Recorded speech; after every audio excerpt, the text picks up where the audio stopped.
Ladies and gentlemen, this is Reverend Sherman D. Manning joining you live from Los Angeles, California. I am the proud pastor of the Yes We Can Worship Center.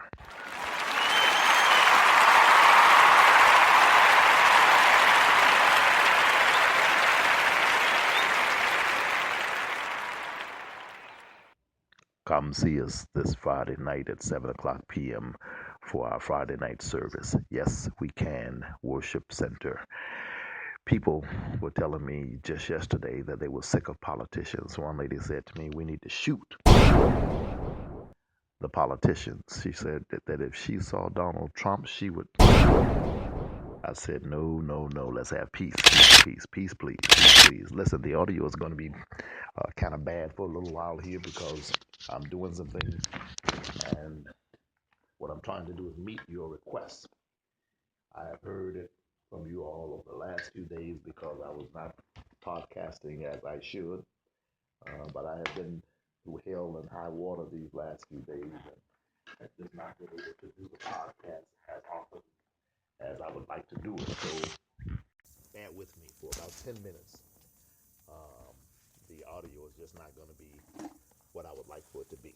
In other words, I won't be as loud as I would like to be. So just turn your phone up, turn your speaker up, put your earbud on, or whatever you got to do to make the appropriate adjustments to try to hear me a little bit better, because I'm just not able to get closer to the mic at the moment. And that is going to happen from time to time. I want you to understand that, because when I'm driving, it is quite frankly inappropriate for me to be holding the phone in my hand as we podcast. So there's just going to have to be some times where you're going to have to turn your phone up as loud as you can get it, or turn your computer up as loud as you can get it, or your Android, or whatever you're using, and or put your earbuds in where you can clearly hear everything that is being articulated. A lot of people don't like politics. A lot of people don't like politicians, and certainly the church is supposed to not really speak out on political matters, but there's a thin line, and you have to learn how to navigate that thin line. When you look at the civil rights movement, is that politics? Most folks from where I come from would say, indeed, that's politics at best. Well, the civil rights movement was born, if not born out of, at least enhanced by the church. The church. And I started to say the black church, but quite frankly, a lot of white churches hosted civil rights meetings and civil rights movements. And as you know, Dr. King delivered his one of his famous speeches at the Riverside Church in New York, which was certainly not a black church. So, but the civil rights movement, if not birthed in the church, was certainly enhanced, stimulated, motivated, activated in the church. So, I think the real test is that a pastor should not stand in his pulpit and from the pulpit tell people who to vote for. From everything I've heard from attorneys, that's pretty much the test, as long as you're not advertising, because let's face it, anytime even the president is running for political office, one of his first stops is what? The church. So if the church could not be involved in politics at all, the church had to hide its face and put its fingers in his ears, then certainly I don't think a presidential candidate would be helping the church to violate the law by running to the church to make a speech and ask people to vote for him. So let's not go there, because someone tried to go there with me the other day. They were upset, saying, how could you found a church on the Obama legacy, and Obama is this, that, and the other. And she was explaining to me what a bad guy she thought President Obama to be.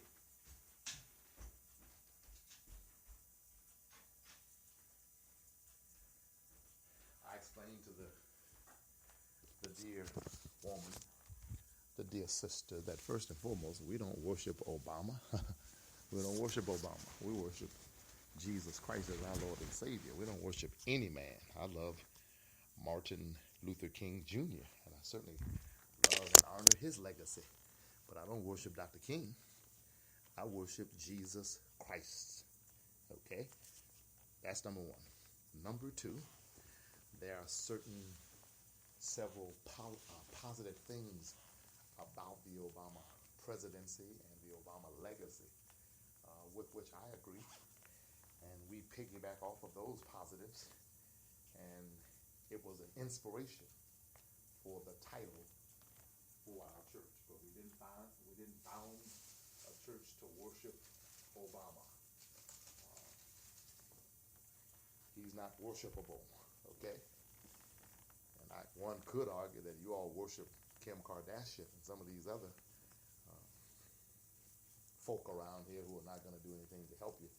At least President Obama was in the public sector attempting to do things and arguably doing things that were positive for the public sector. But when you talk about the Kardashians and these other people, these are people who are not going to lift a finger to help you or a finger to help me. And they're just filthy rich people who go about living their daily lives and make money from you watching them live it. So I don't argue about you worshiping Kim Kardashian. So why should you be concerned if I were foolish enough to be worshiping some man or woman like Obama or anybody else? So we don't really have to go there, okay? We don't have to go there. But what I have found is that you can take any name, any organization, any situation, if you want to, and argue about it. So we could argue with the name Greater New Vision. We could argue with the name Praises of Zion. I'm just coming up with these names off the top of my head. It has nothing to do with any actual or factual church that might have that name at all. I'm simply saying you can take any name. What do you mean Zion? What do you mean Zion? I ain't in Zion yet. I don't need no pie in the sky. By and by, I need some spam where I am. And don't give a Sam. You understand what I'm saying? You take anything, any name, and make an argument about why it should be that name or should not be that name or what have you. So normally, when you get 43 years old, like I am, knocking 44 at the door, I am pretty, what I would like to call, settled in certain areas of my life and confident in certain areas of my life. And so I'm just not a 25-year-old running around here still trying to save the world and thinking that giving myself too much credit, as my chief armor bearer would say. And don't confuse that or take that to mean that I'm not still idealistic. I am indeed. If I weren't idealistic, I couldn't do what I do. Don't take that to mean that I'm not energetic. If I were not energetic, I could not do what the Lord blesses me and uses me to do. I am indeed idealistic. I am energetic. I still believe that we can change the world one person at a time. I still believe that we can do something small right in Los Angeles that will do a ripple effect across this country and affect lives all over the world. I believe in change. I believe in transformation. I believe in transmogrification. I even believe in transmutation. And we'll talk about that some other time. So I have not become jaded. And I know a lot of people end up becoming jaded because life can jade you, baby, if you live long enough and you see enough trouble, you see enough pain, you see enough horror, you see enough grief, and you see enough hurt, and you see enough evil. You see enough church folk who holler Jesus and cut your head off. You see enough folk who will run to church on Sunday and then turn around and rob you on Monday, steal from you, just mistreat you and justify it in their mind and justify it in their head, figure out a way to make it be all right to themselves. When you see enough of that, it can really make you or aid and abet you in becoming jaded. But I made up my mind that I'm not going to become totally jaded until I go to heaven. And when I get to heaven, Certainly there won't be any reason to be jaded. But as long as I'm living, as long as I'm breathing, I'm going to believe in change. I'm going to believe that a man can change. I'm going to believe in revolutionary transformation, revolutionary redemption, and revolutionary forgiveness, which is why our church was actually founded. We believe in revolutionary redemption. And for all of you who argue for capital punishment and want to quote old scriptures from the Old Testament to justify your antiquated, inhumane, vicious beliefs, I would simply state to you that I believe, again, in revolutionary forgiveness and revolutionary redemption. And it is biblical. It is biblical. It is biblical to forgive.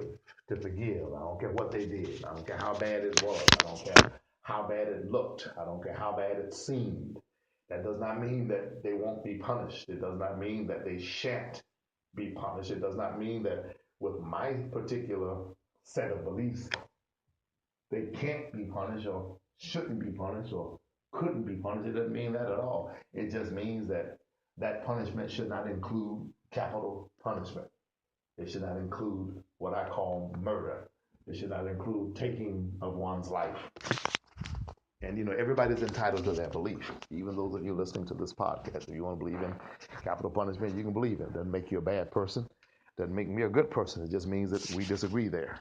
I just don't believe that pragmatically it doesn't make any sense to me. It has already been proven that it is not a deterrent to crime, that people don't wake up in the morning and say, I'm going to get me a gun and go kill some people. Oh, maybe I shouldn't, because if I kill some people, I might get caught. And if I get caught, I might get the death penalty. And since I might get the death penalty, I'm not going to do it. It's not a deterrent. It's not a deterrent at all. And the other side of it is, to me, it is inhumane. And it's vicious. It's a vicious cycle. How can I be against violence and use violence to punish the people who do the violence that I'm against? Does that even sound like it makes sense? Does that even have a ring of common sense to it? I'm against violence. Okay? I'm against violence. But I'm going to use violence to punish people who do violence to prevent them from doing violence. Somebody help me understand that. I'm against violence, but I'm going to use violence to punish people for doing violence to prevent them from doing violence. I'm not able to quite wrap my mind around that. You got to help me with that one. I'm against it, but I'm going to do that which I am against to prevent you from doing that which I am against. So if this society is against rape, how should we punish the rapist? Why don't we say, well, since this person committed rape, that we're going to let somebody rape that person, and that's going to be their punishment? You want to go deeper? So the person molested somebody. So since they're an adult, they can't be molested. So are we going to punish their act of molestation by allowing them to be molested? Allowing their child to be molested and justify it as retribution or justify it as punishment?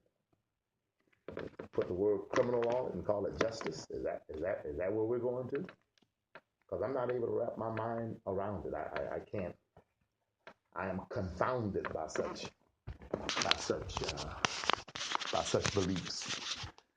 I'm confounded by such foolishness. We're going to prevent the crime or use it as a preventive measure and justify it as punishment because of what the person did. So since you did it, the murder, we're going to punish you for doing it, the murder, by murdering you.